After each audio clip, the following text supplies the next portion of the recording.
So my tour bus got to the Riyadh about 15 minutes early, which is much better than considering what happened at the airport. But I'm a little still disheveled as I was just putting my last thing in the bag as they arrived. Okay, future Joshua here to give some context as to what is going on. Past Joshua is at the beginning of a 3-day tour out to Merzouga. Merzouga is a rural tourist destination with a bunch of tent retreats in the Erg Chebbi, essentially an area of sand dunes that pretends to be part of the Sahara for tourists. The base tour is 3 days. 2 days out from your starting city and then 1 night in the dunes before a long haul drive back to your city. Some people start the tour in Marrakesh, others might start it in Fes. Some, like me, start in one city and then end up in the other. You can do longer tours for more days in the desert or more time to stop at places we skimmed through on this tour. This morning, I was carted about Marrakesh with random other tourists, out of one tour bus van into another as the tourism machine juggled everyone around.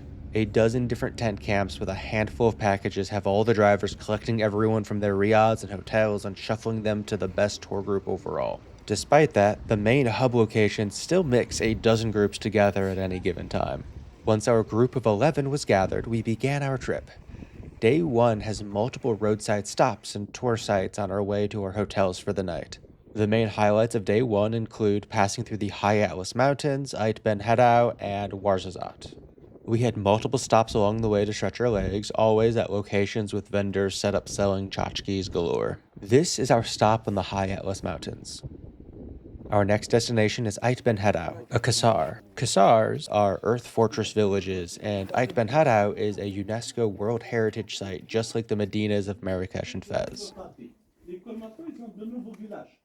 Because inside the village we have one part of the synagogue. You know some party? Because I know that is the technique before the people will live in Morocco that is for writing secret message. Before. C'est une technique avant pour envoyer des messages secrets. Facebook before, antes. Also the sometime is the smaller light caramel. Igual con caramel because we have sugar. Yes. Crème brûlée, crème catalane. Aït Benhaddou is another location used in most movie sets in the Near East. The Mummy, Kingdom of Heaven, Gladiator, Indiana Jones. If you are supposed to think you are in Egypt, Israel, or Persia, you're probably in Morocco. The Medina of Marrakesh from the last video is often used as well.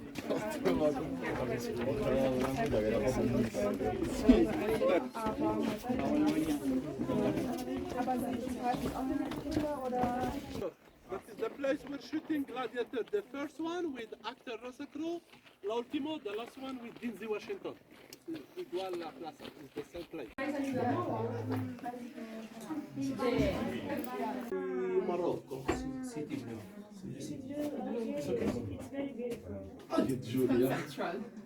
I know. So after getting done with the tour through Aït Benhaddou, I'm now heading off away from the group to get my own food. I've seen plenty of vlogs. I've seen a couple vlogs about how on the tourist tracks, whenever they take you to a restaurant, it's not a good restaurant, but if you just walk down the way, you can get one. So I'm just gonna quickly go eat somewhere else and then come back. So it turns out that choosing to eat elsewhere was a mistake on my end. Upon talking to the others in the group, my food was much better, but this would end up being one of the few social bonding opportunities I would have with any of them. I would have lunch with the group tomorrow. Aside from that one moment, I only interacted with 2 of the dozen for the rest of the trip.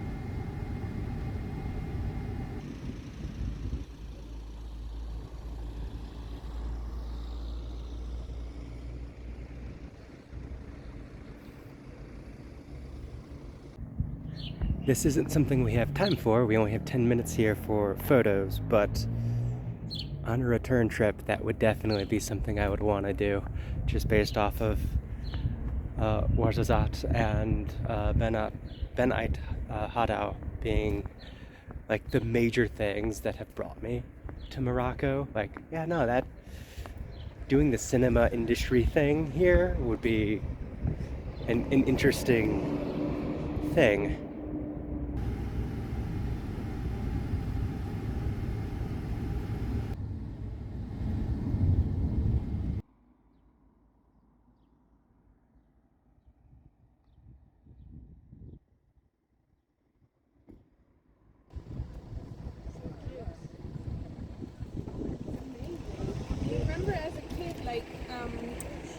playing with wet sand. With the sand, yes. Yes, Absolutely. exactly like that.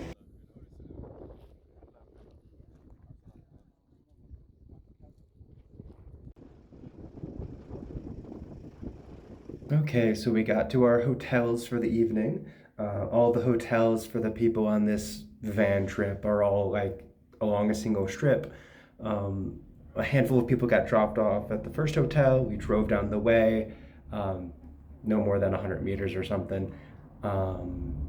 Almost everyone else, actually everyone else, went into the second hotel. And then turns out I'm either by myself or I should have been in the first hotel. I don't remember how far we drove and versus how far I walked, but either I should have been in the first one or I'm in the hotel by myself. In under an hour, we have dinner, so I'll see if I recognize anyone at dinner. Otherwise, yeah, it might just be me here. I don't know why. It might be spacing, it might be, it might just be making sure that they spread tourists out for business reasons. I really don't know. I think we're all on the same package, so it would be weird otherwise, but it's where we are. There were no familiar faces, but I would see some of these people later at my tent camp. The answer to why is that we paid for different packages, and my luxury package got me improved to this hotel. This place doesn't seem luxury, but tomorrow I heard stories of no running water, a rock-hard pillow preventing sleep, and awakening in the middle of the night to every inch of the bathroom floor coated in giant bugs. My driver had told me that my place was better. I didn't realize how much he knew. The main stop on day 2 is a Berber village in Tinghir. The Berbers are an indigenous nomadic mountain people of Morocco before the Arabs began migrating to the area between the 7th and 17th centuries. Olives. That is a fig. Fig. Pomegranate. Here we got to see some of the local farming, hear local history, and be corralled into a Berber carpet infomercial. I knew this was coming. Other YouTubers said this would happen. This is part of the tourism mafia's machine. I would say don't feel pressure to buy something now if you don't want to. Instead, I'll say that if you watch any of my recent videos, don't look to the left of my head.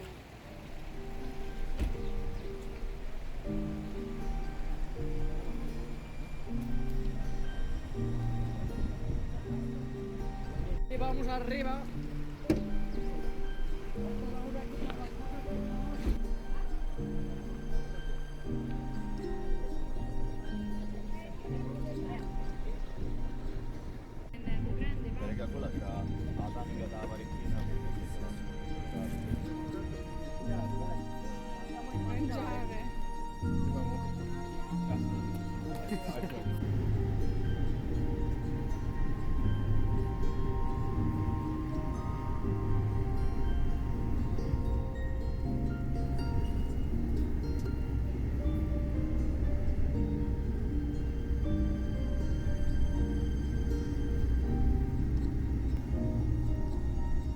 As we close in on the camel ride part of our trip, I apologize deeply for how much the microphone is blown out due to the wind.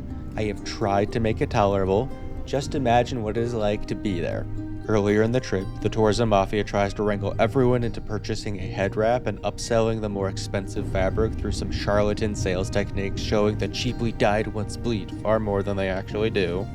That said, they often joke about the wrap being the passport of the desert.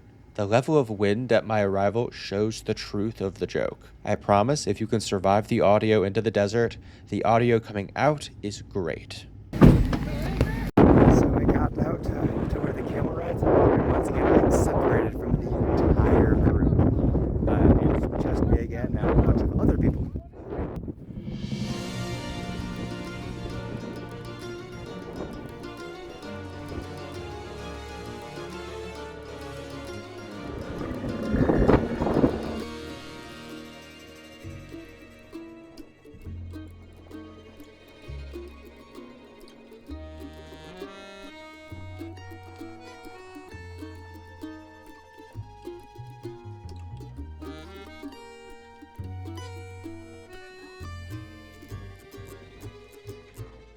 So I started out at the back of the pack, and my camel has not stopped screaming. So they decided to move me to the center to see if the camel would prefer that. Nope, still screaming.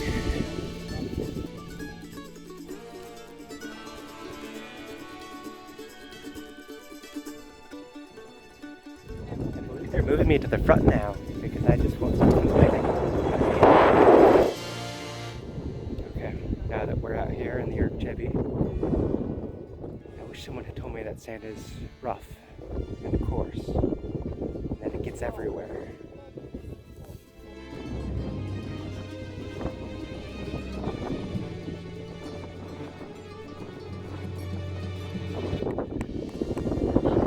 That was actually the second ride going down.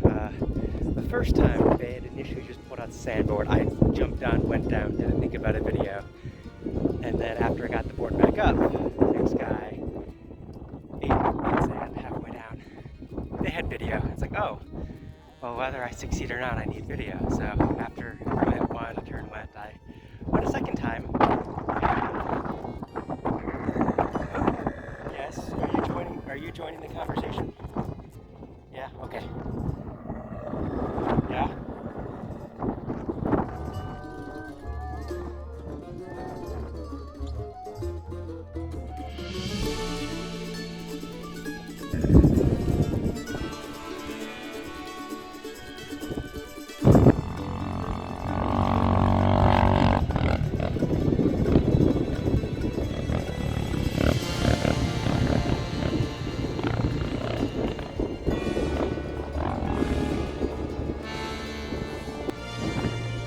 That's where I started. That's still the goal. These ridges. Oh, it's like Morocco.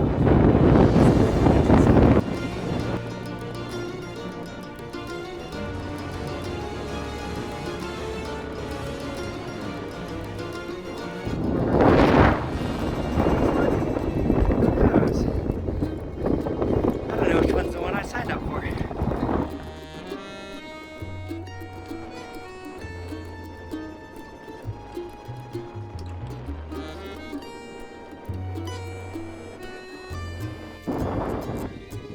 Sand really is quite bad up here. Oh, that's the someone has to stay in the edit.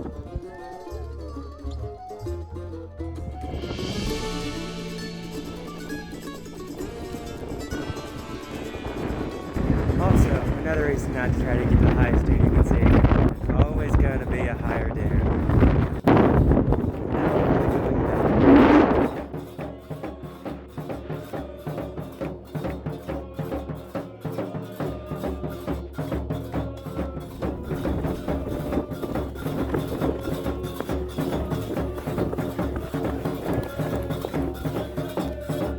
It appears that we will not be getting a beautiful sunset, but that's okay.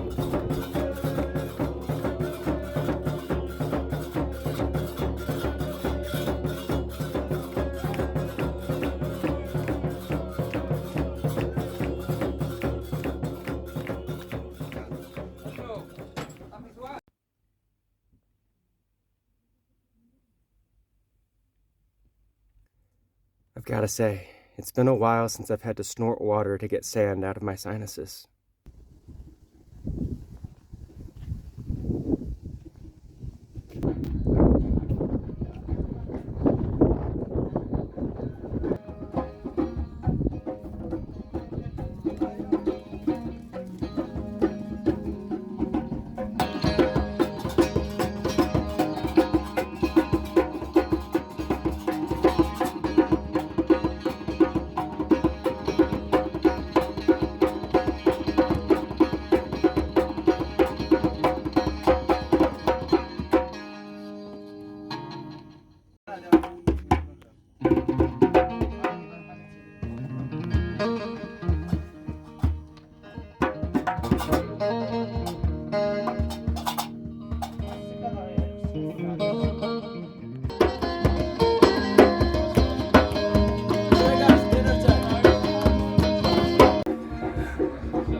was going to be eating it by myself, and a group saw that and they invited me over, and we started talking, and next thing I know, I have talked about camels, cheetahs, wolves, foxes, how domestication works, and a couple other things, because I guess I have not had that for 2.5 weeks, and that's something that I need in my life, I guess.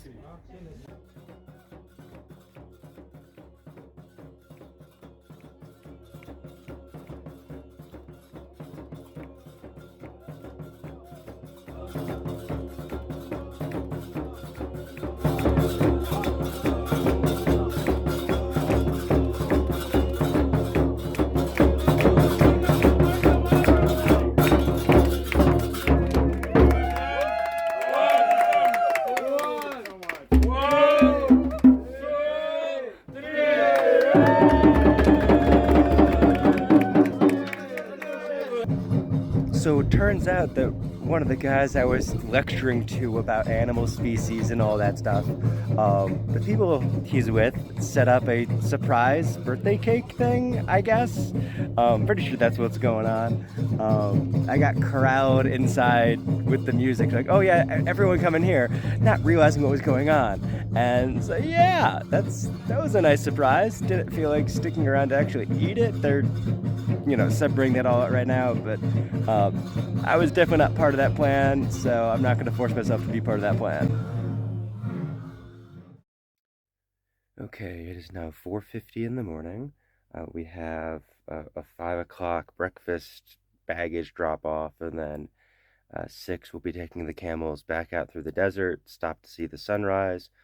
Hopefully it'll be better than the sunset, and then eventually making our way back to a van. I hope I get my van back with some of my people, but we'll find out if that happens. Overall, the luxury tent experience has been nice. The shower was probably the best shower I've had thus far. Well, it has been the best shower I've had in Morocco thus far, with the amount of like cheap end stuff that I've been doing. Might be the second best shower on the trip thus far, so that was surprising. Overall, nice tent. The outside has this nice weatherproofing tent over top it, which some of the others don't, which is, nice for protection. Less nice that none of the windows being open actually matters, where I saw some other people actually being able to like open their windows, but it's fine. So yeah, we're gonna be finishing getting packed up, head over to breakfast, and then sunrise.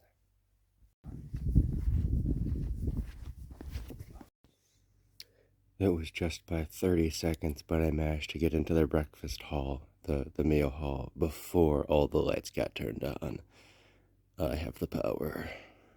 That was the first take. My groggy brain heard myself find the end of that sentence and decided I had a better narrative, and I did a second take. You're gonna get both. It was only by 30 seconds, but I managed to get into the meal hall before all the lights got turned on.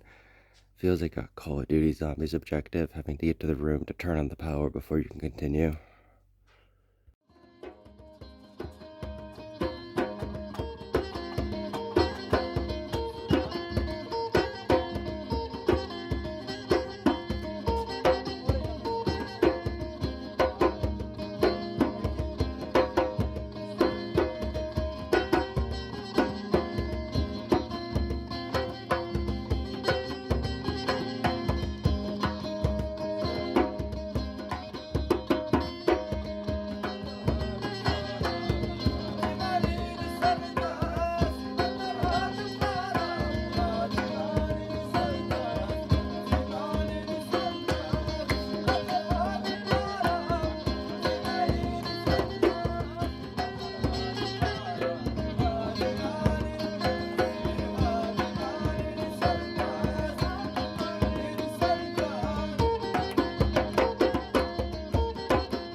So multiple caravans of camels, of tourists, got back to the central hub.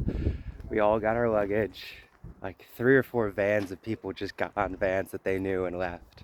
and now there's a handful of us that are just waiting around for a different bus, because instead of doing a there and back trip, we're transitioning to a different destination than where we came from. So we're just kind of waiting.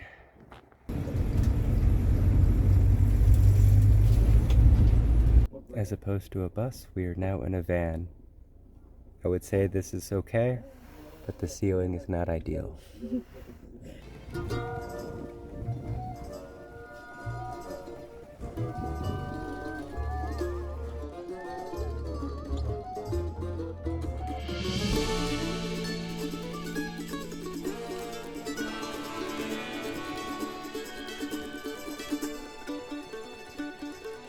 So from the original group of 11 that I was with on the tour bus, we are down to just me and one other person, the one person that actually spoke to me like for a longer conversation first.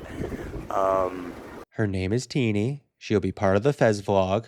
You can just say her name. And one other guy, also a guy that I spent a while talking with. Once again, his name is Stan. He will be in the Fes vlog, and you will mispronounce his name multiple times on camera. But he's in a different car, since we're no longer in a big tour bus thing, tour van. But yeah, so it's just me and one person, and then a secondary person that continues to catch up. Hopefully we continue to bump into each other so we can do dinner in Fez. But yeah, this is just going to be a little bit of a chaos ride, cramped in the back where I should not be. There are smaller people, but I don't think they're going to give up their seats.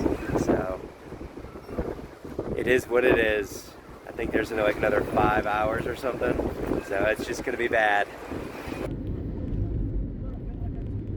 Out of all of the tour lunch locations, this one by far had the worst reviews online and from vloggers. Unfortunately, the nearest alternative was a 15-minute walk away. Teeny and I decided to just stay, and Stan showed up after we sat down. The food was as bad as the reviews said. I also saw a girl from both the hotel and tent camp that was on the same trajectory.